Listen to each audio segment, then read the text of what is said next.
అందరికీ నమస్కారం. ఓం శ్రీ పరమాత్మనే నమః.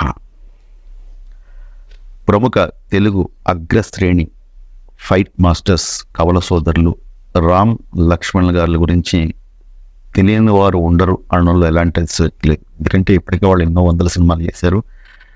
అగ్రశ్రేణి స్టార్ సినిమాలకు వాళ్ళే ఫైట్ మాస్టర్స్గా వాళ్ళ బాధ్యతలు నిర్వర్తిస్తుంటారు. చాలా బిజీగా ఉంటారు, క్షణం తిరిగి లేకుండా ఉంటారు. కానీ విచిత్రం ఏంటంటే అట్ ది సేమ్ టైం వాళ్ళ ఫైట్ మాస్టర్స్ వృత్తిని కొనసాగిస్తూనే ఎంతో బిజీగా ఉంటూనే మరోపక్క ఆధ్యాత్మిక ప్రయాణంలో ఉండడం కూడా చాలా గొప్ప విషయం. మొన్న వినాయక చవితి పర్వదినాన్న ప్రముఖ భగవద్గీత ప్రచారకులు గీతావధాని డాక్టర్ ఎడ్లపల్లి మోహన్ రావు గారి స్వగృహంలో జరిగిన సత్సంగం సందర్భంగా ఎంతో శ్రమ కూర్చి వాళ్ళు ఎంతో దూరం నుండి వాసుదేవానంద స్వామీజీ గారిని కలుసుకోవడానికి వచ్చారు. అక్కడ వారితో ఎన్నో విషయాలు ఆ సత్సంగంలో చర్చించడం జరిగింది. చాలా గొప్ప ఆధ్యాత్మిక సాధనలో వారి ఇరువురు ఉన్నారు. ఇది చాలా అరుదైన విషయం. ఎందుకంటే సాధారణంగా సినిమా ప్రపంచం అనేది ఒక రంగుల ప్రపంచం.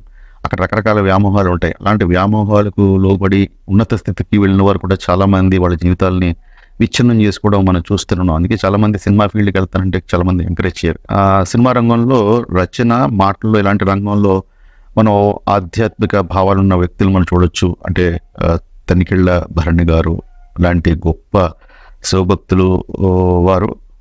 కానీ దీనికి విరుద్ధంగా ఫైట్ మాస్టర్స్ డిపార్ట్మెంట్లో ఆధ్యాత్మిక సాధనలో ఉన్న వాళ్ళు చాలా అరుదుగా ఉంటారు. ఎందుకంటే ఫైట్ మాస్టర్స్ అనేది చాలా కష్టతరమైన వృత్తి. అది చాలా ఛాలెంజింగ్ డిపార్ట్మెంటు. చాలా ప్రమాదాలు జరిగే అవకాశం ఉంది. ఎందుకంటే ఎన్నో వందల మందితో వాళ్ళు సమన్వయం చేసుకుంటూ వాళ్ళ వృత్తిని నిర్వర్తించాల్సిన బాధ్యత వారిపై ఉంటుంది. ఎందుకంటే పెద్ద పెద్ద స్టార్స్ సినిమాలకి ఈ యాక్షన్ సీక్వెన్సే చాలా కీలక పాత్ర. బిజీగా ఉన్నా కూడా వాళ్ళు ఆధ్యాత్మికతను వాళ్ళు విడనాడకుండా వాళ్ళ సమయం చాలా విలువైంది. అలాంటి సమయంలో కూడా వాళ్ళకున్న బిజీ స్కెడ్యూల్లో కూడా వాళ్ళు ఆధ్యాత్మిక గురువులను విడకుండా సత్యాన్వేషణలో ఉండడం అనేది చాలా గొప్ప విషయం. ఇది ఒక గొప్ప మెసేజ్ ఇస్తుంది సమాజానికి. మీరు ఏ వృత్తులు ఉన్నా సరే ఆధ్యాత్మిక మార్గాన్ని మీరు విడకండి. ఆధ్యాత్మిక పునాది చాలా బలంగా వేసుకోండి.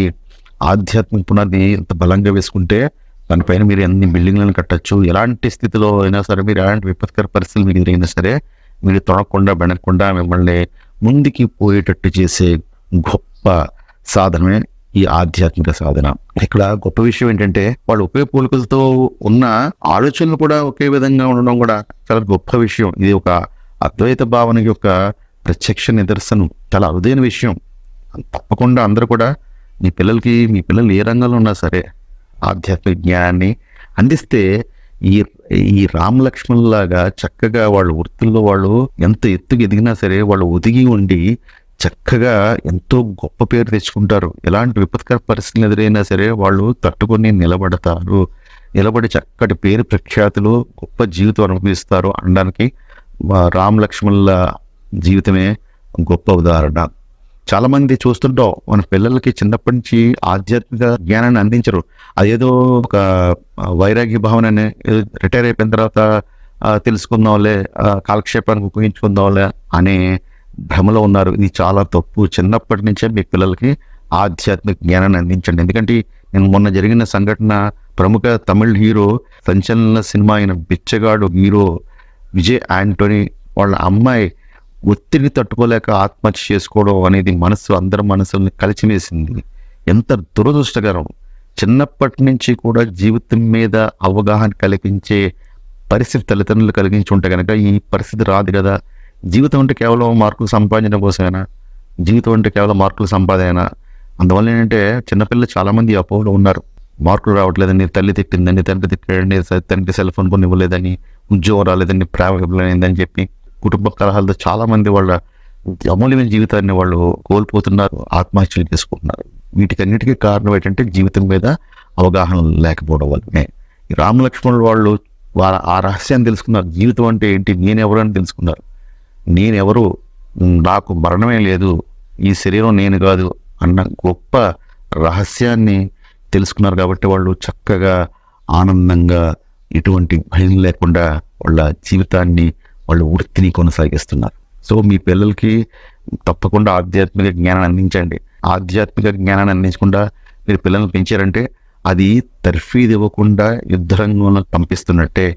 మిలిటరీలో కూడా తర్ఫీదు లేకుండా ఎవరిని యుద్ధ రంగంలోకి పంపించరు. వాళ్ళకి పూర్తిగా తర్ఫీదు ఇస్తారు కానీ యుద్ధ రంగాన్ని పంపించరు. అలాగే మన జీవితంలో యుద్ధ రంగంలో మన పిల్లలకి ఎలాంటి తర్ఫీదు లేకుండా డైరెక్ట్ పంపించేస్తున్నాం. వాళ్ళు సమస్యలో చిక్కుకొని వాళ్ళు జీవితం మీద అవగాహన లేకుండా రకరకాల పరిస్థితుల్లో వాళ్ళు ప్రాణాలు తీసుకుంటున్నారు. అందువలన మీరు తప్పకుండా ఈ ఆధ్యాత్మిక జ్ఞానాన్ని అందించండి. ఎందుకంటే కొన్ని సందర్భాల్లో మన పిల్లలు వాళ్ళు ఇండివిజువల్గా బ్రతకాల్సిన పరిస్థితికి రావచ్చు. ఎందుకంటే వాళ్ళు ఎక్కడో చదువు రీత్యా ఉద్యోగ రీత్యా వాళ్ళు ఒంటరిగా ఉండే పరిస్థితులు ఉండొచ్చు. అక్కడ రకరకాల ప్రలోభాలకి వాళ్ళు గురి కావచ్చు. ఎక్కడ వాళ్ళు ఉన్నా సరే, ఒంటరిగా ఉన్నా సరే వాళ్ళని రక్షించేది ఆధ్యాత్మిక జ్ఞానమే. అందువల్ల చిన్నప్పటి నుంచి పిల్లలకి ఆధ్యాత్మిక జ్ఞానాన్ని వాళ్ళకి అందించండి. వాళ్ళ జీవితాలని సుసంపన్నం చేయండి. ధన్యవాదాలు.